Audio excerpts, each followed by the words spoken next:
In the economy today, the cashless system has received many compliments and complaints. Just last week, the cashless system came into full effect in Singapore. Cashless payment systems are introduced in all shops island-wide, and all banks will no longer be providing physical cash. Transactions will be made via the SGPay system created by local company AC Tech. Your SGPay accounts are linked with your EZ-Link card, and you can use them to make payments.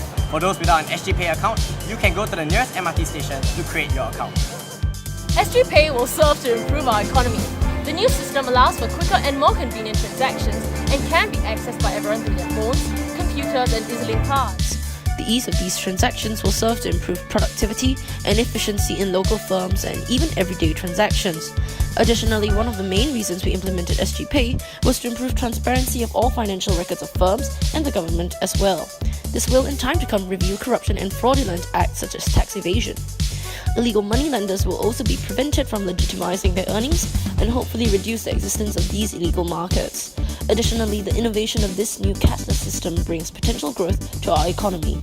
Looking at this diagram, at the same level of aggregate demand, an increase in aggregate supply from AS to AS1 would increase full employment from YF to YF1 and decrease in general price level from P to P1. This increases consumers' purchasing power and causes an improvement in standard of living. While the cashless system has seen many benefits in terms of efficiency and convenience, some others have found some issues with this. For example, the elderly population have found it too complicated to understand.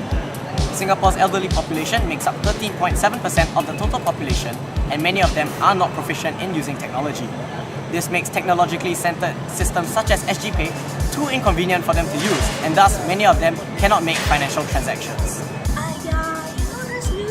So complicated, okay? I don't understand, I have no mobile phones, no computer, or I have this PC, Yeah, then what you want me to do? How do I use the whatever cashless thing? And I have no SGPay account, right? Another problem with this system is that it requires its residents to have a bank account. While this is alright for credit and debit card holders to continue paying using their cards, there are many foreign workers who still do not have bank accounts due to the complexities of creating them. According to the KPMG, 75% of foreign workers are still being paid in physical cash, and this is something employers are unable to do under the new system.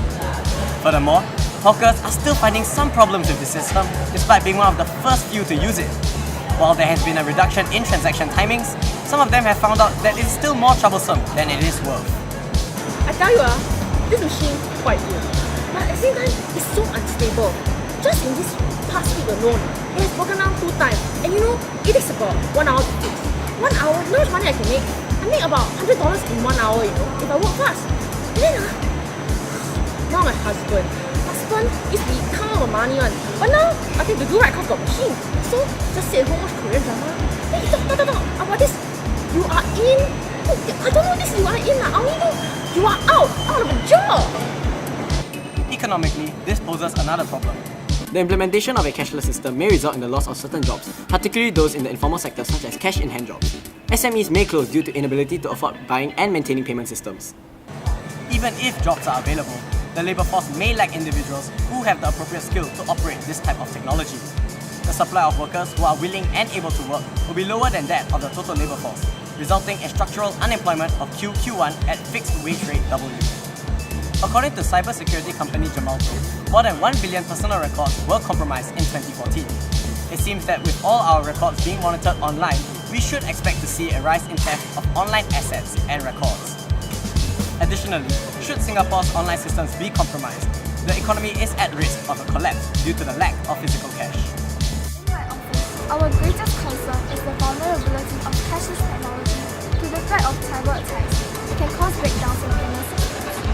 This can severely affect the firm as high costs are involved in conducting recovery operations and ensuring a higher level of cybersecurity. This is not to mention the possibility of an island-wide blackout that will prevent any transaction from happening. As a developed country, Singapore's small size allows it to go cashless without the technical aspects of being too complicated, unlike many other large countries. The government already has plans for campaigns to help consumers transition into the new system, which will likely improve the current situation. But this would require a change in the consumer's mindset. So, will SGPay be a success in the long run? That is up to us, Singaporeans. This has been Andrew Teng from the CAS.